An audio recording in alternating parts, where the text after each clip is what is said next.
Alright, in today's video we are diving into a crucial tool that can take your music from good to great: compression. Stick around as we break down compression into simple, actionable steps that will elevate your sound. Before we look at compressors and what they do, one needs to understand audio dynamic range. Let's use this percussion loop as an example. There are really louder hits of the rim shot and softer hits. The audio dynamic range is the difference between the quietest and the loudest sound in a piece of music or audio. If it's a vocal sample, it's like the range between a softer whisper and a loud shout in the song. A large dynamic range means there's a big difference between the quiet and loud parts, while a small dynamic range means the sound are more consistent in volume. Before we dive into how to use a compressor, let's touch on this key component of audio: the transient and tonal parts. Let's take this snare sample for instance. Transients are the short, sharp burst of sound that occurs at the beginning of a note or sound. Think of the snap of the snare drum, the pluck of a guitar string, or the attack of a piano key. The tonal parts are the sustained, harmonic component of a sound. These include the rich melodic or resonant quality that defines the body of the sound, like the ringing, sustained of a guitar chord.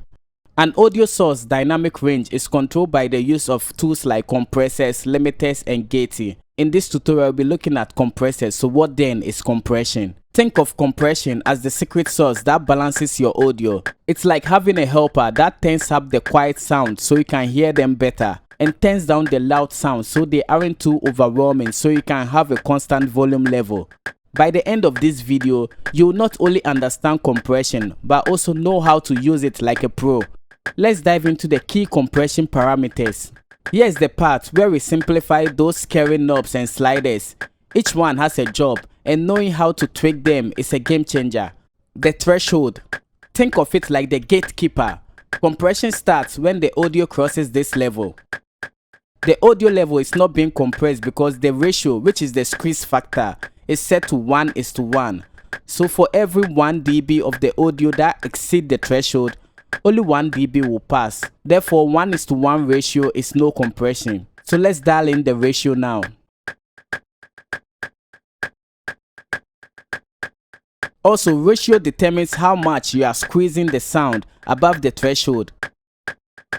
On the right side, we have these 3 meters showing the input level, gain reduction level, and output level.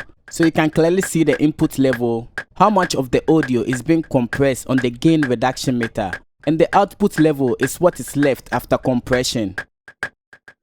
Now we do not want our audio to shrink. We can bring it up with the makeup gain.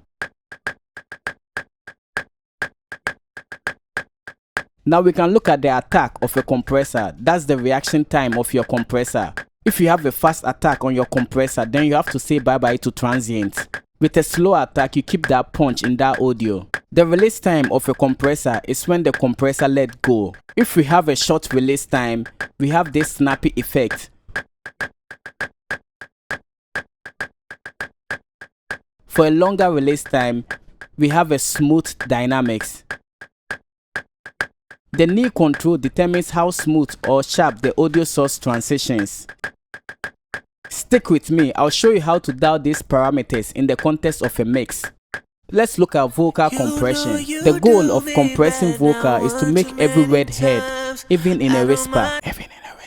First thing you wanna do is adjust the threshold. Start by pulling the threshold down until the compressor engages.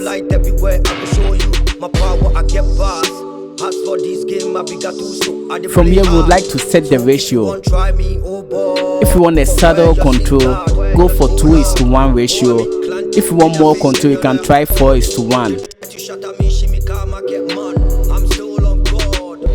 Now we can dial in the attack and release time. Fast attack is perfect for sharp transient like drums.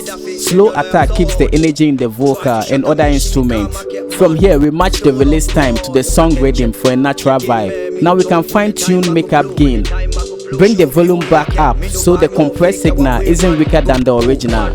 This step is where the magic happens. Your track should sound balanced and fuller. With the nail control, it's just optional. I go light everywhere, I go show you my power, I get bars. Oh Lord, in bad this atamo ya be any mabu. I sent up. If you like connect me ECG, I go light everywhere, I go show you my power, I get bars. Now let's look at another example by using a bass compressor to glue a track together. I'll be using the SSL bass compressor. We have this drum loop, so we can set the threshold.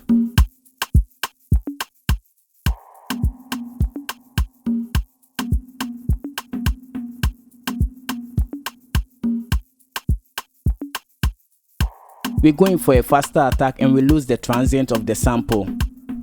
So we can just back it down for a slower attack.